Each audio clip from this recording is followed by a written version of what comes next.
पहले जब मैं सफ़र करती थी ना, तो या तो मैं मोबाइल में लगी रहती थी या बस ऐसे ही वक्त गुजार रही होती थी। लेकिन कुछ अरसे से ना मैंने एक चीज़ बदली है। अब मैं सफ़र में कुछ नहीं करती, बस खिड़की से बाहर देखती हूँ।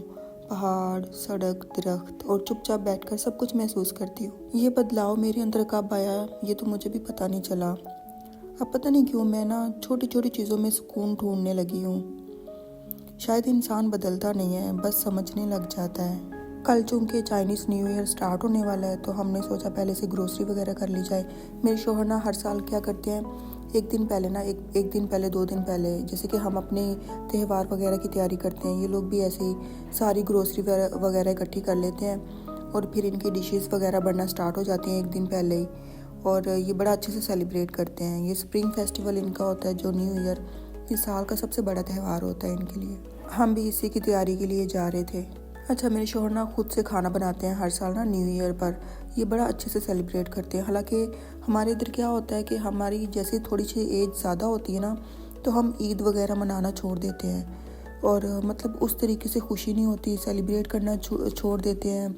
ज़िंदगी को मतलब एक सीरियस से लेना शुरू कर देते हैं। लेकिन मैंने अपने शौहर को देखा है, ये 60+ हो गए हैं, लेकिन मैं देखती हूँ कि इनकी माँ ने इनके अंदर ये चीज़ किस तरीके से डाली हुई है कि जब भी न्यू ईयर आता है ना, ये इस तरीके से सेलिब्रेट करते हैं जैसे एक बच्चा खुशी मनाता है ना। जैसे हमारे इधर बच्चे कहते हैं कल ईद है, ये चीज़ भी लेनी है, वो चीज़ भी लेनी है, तो मतलब तैयारी करते हैं, कितने खुश होते हैं। मेरे शौहर इस तरीके से चाइनीज़ न्यू ईयर सेलिब्रेट करते हैं। मुझे बड़ी खुशी होती है कि इनके अंदर अब भी ये चीज़ ज़िंदा है। अच्छा, ग्रोसरी वगैरह करके हम घर आए ना, तो मेरे शौहर ने कहा कि आज मैं खाना नहीं बनाऊंगा। ऐसा पहली दफ़ा हुआ कि उन्होंने कहा कि आज मैं खाना नहीं बनाऊंगा, जितनी भी डिशेस बनानी है ना तुम बना लो। तो अब चूँकि इतना अरसा हो गया, मेरे शौहर पाकिस्तान में रह रहे हैं, तो ये भी हमारे मतलब खानों में कन्वर्ट हो गया ना। मैंने अभी इनको देख देख के जो मैंने सीखा ना, वही आज मैंने खाने में बना लिया। सबसे पहले मैंने इनके लिए मूंगफली जो थी वो फ्राई की। डीप फ्राई इनको अच्छी लगती है ना, तो मैंने काफ़ी ज़्यादा ऑयल डाल के ना इसको अच्छे से फ्राई किया। मैं ज़्यादा कुछ तो नहीं बना सकी, लेकिन मैंने ना 2 से 3 डिशेस इनके लिए बना ली।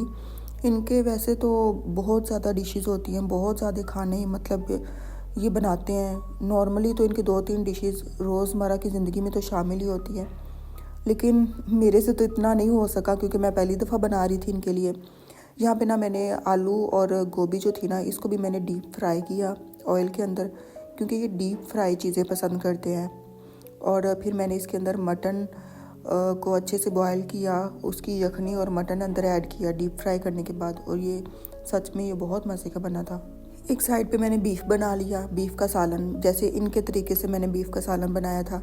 और फिर मैंने बीफ को अलग से बॉयल भी किया। फिर उसके मैंने मतलब जैसे हम पुलाव बनाते हैं ना, जैसे बीफ पुलाव बनता है, इनका ना तरीका थोड़ा सा डिफरेंट है बीफ पुलाव बनाने का। तो मैंने उस तरीके से ना बीफ पुलाव भी बनाया। और लेकिन ये है कि शुक्र है मेरे हस्बैंड को पसंद आ गया खाना ना, और खाने को देख के कह रहे थे खुशबू आ रही है और अच्छा भी है। पहली दफ़ा इन्होंने मुझे कहा था किचन में जाके खाना बनाने के लिए, तो मैंने तो अपनी पूरी कोशिश की और इनको खाना पसंद भी आया। अच्छा, ये चाइनीज़ राइस हैं जो मैंने खाने में इस्तेमाल किए ना। हमारा ये होता है ना, हम जब राइस बनाते हैं वो खिले खिले हों, अलग-अलग दाना हो, लेकिन इनके जो राइस है ना, ये थोड़े से घुल मिल जाते हैं, लेकिन ये इनका जो जायका है ना, ये बहुत मज़े का होता है। मुझे पहले सच में समझ ही नहीं आती थी कि चावलों का भी कोई जायका होता है। जैसे ये सेला चावल हो गए या कोई भी किस्म के चावल हो गए, तो मैं कहती थी चावल तो चावल ही हैं, कोई भी पका लो। लेकिन इनके चावल पकाने के बाद ना, चाइनीज़ राइस बनाने के बाद मुझे अंदाज़ा हुआ कि नहीं, चावलों की भी अपनी किस्में हैं, अपना जायका है, अपनी खुशबू है।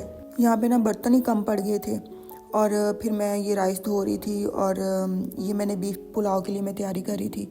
लेकिन ना मैंने कंप्लीट रेसिपी रिकॉर्ड करना मेरे लिए बड़ा मुश्किल था, क्योंकि मैंने कभी इतनी ज़्यादा कुकिंग नहीं की। बहुत कम मैं खाना बनाती हूँ अपने लिए। आज पहली दफ़ा मैं ज़्यादा बना रही थी, तो मेरे लिए थोड़ा मुश्किल लग रहा था। आज सारा दिन हमारे घर में कुकर चलता रहा। पहले मटन बॉयल किया, फिर बीफ बॉयल किया, फिर मैंने वो छलियाँ वगैरह बॉयल की।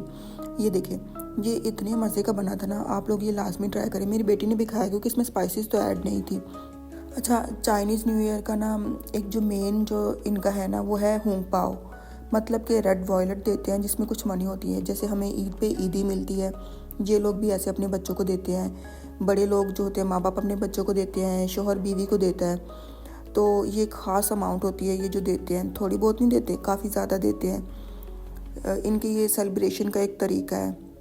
और ये चाइनीज़ न्यू ईयर स्टार्ट होने से पहले पूरे घर की सफाई वगैरह कर लेते हैं। और जितने दिन इनका न्यू ईयर ये रहता है ना, 7-8 दिन, इतने दिन में ये घर में सफाई नहीं करेंगे, पहले से ये सारा कुछ ऑलरेडी कर लेते हैं। और घर में जो कूड़ा क्रिकेट है, कोई भी चीज़ बाहर नहीं फेंकेंगे, उसको एक साइड पे जमा करते रहेंगे। अच्छा, जैसे हमारी तहज़ीब है, हमारी रवायात हैं, वैसे ही इन लोगों की भी हैं। ये भी इस तरीके से मतलब सेलिब्रेट करते हैं। हाँ, मेरे शौहर खुद आ गए थे सैलड बनाने के लिए, और मैं ये खाने वगैरह बस मुकम्मल होने ही वाले थे। मुझे ना एक चीज़ इनमें ना अपने शौहर में बड़ी अच्छी लगी कि ये अभी भी सेलिब्रेट करते हैं। हालांकि ये इनका अपना कंट्री नहीं है, अपने लोग नहीं हैं इधर, ये एक ही हैं, और ये अपनी सेलिब्रेशन, अपना तरीक़ाकार अभी भी इनमें ज़िंदा है। तो हमारे इधर पाकिस्तान में जैसे जैसे लोग बूढ़े होते जाते हैं, वो ये सब चीज़ें सेलिब्रेट करना छोड़ देते हैं, वो ज़िंदगी जीना छोड़ देते हैं। हालांकि मुझे लगता है कि आप किसी भी उम्र में हो, आपका दिल जवान रहना चाहिए, ज़िंदगी को जीना नहीं छोड़ना चाहिए। अच्छा, मुझे अपना बचपन याद है कि जब मैं छोटी होती थी ना, तो जब भी ईद आती थी तो ईद की बड़ी खुशी होती थी। लेकिन मैंने अपनी ज़िंदगी में कभी भी अपनी अम्मी को ना ईद पे नया सूट नहीं पहने देखा, ईद की खुशी मनाते नहीं देखा। वो जब हम सुबह उठते थे ना, रात को मेहंदी लगा के, चूड़ियाँ पहन के और नेल पॉलिश वगैरह लगा के हम सोते थे। सुबह जब मैं उठती थी ना, तो मेरी अम्मी सबसे पहले घर में मीठा बना रही होती थी, और अच्छे साफ़ कपड़े पहनती थी, लेकिन नए कपड़े कभी नहीं पहने। उनके चेहरे पे मुझे कभी वो ईद की खुशी नज़र नहीं आई कि आज ईद है, नए कपड़े पहनूंगी या तैयार होंगी। मैंने अपनी अम्मी को ऐसे कभी भी नहीं देखा, और मेरे दिल में हमेशा ये हसरत रही थी कि मेरी अम्मी भी नए कपड़े पहने, तैयार हो, खुशी मनाए। शायद वो उस टाइम पे ज़िंदगी में उनकी मुश्किलात थी, या शायद वो ज़िंदगी जी नहीं रही थी, सिर्फ गुजार रही थी। अगर मैं अपना शौहर देखूं और अपनी अम्मी का मतलब देखूं, तो ये बिल्कुल दो अलग अलग पर्सनैलिटीज़ हैं। एक इंसान जो ज़िंदगी जी रहा है, और जो मैंने अपने बचपन में अपनी अम्मी को देखा कि वो ज़िंदगी गुजार रही थी। अल्लाह ताला मेरी अम्मी को लंबी ज़िंदगी दे। लेकिन मैं ये कहना चाहूँगी कि हमें अपनी औलाद के लिए ज़िंदगी को जीना चाहिए, अपनी औलाद की खुशियों के लिए। मैं अपनी अम्मी को कहती तो नहीं थी कि आप ऐसा ये सब कुछ क्यों नहीं करती, लेकिन मैं महसूस करती थी, बच्चे कर क्या सकते हैं। और तब मेरी अम्मी बूढ़ी भी नहीं थी, हमारा बचपन था, वो जवान थी। और अब जब हम जवान हो गए हैं, शादी हो गई है, बच्चे हो गए हैं, तो स्टिल अभी यही है कि मैंने नहीं देखा कि मेरी अम्मी ने ईद पे नए कपड़े पहने हों या इस तरीके से खुशी मनाई हो। ये मेरे दिल में एक हसरत थी, जो शायद ये हसरत ही रह जाएगी। और खैर, मैं भी इमोशनल होगी।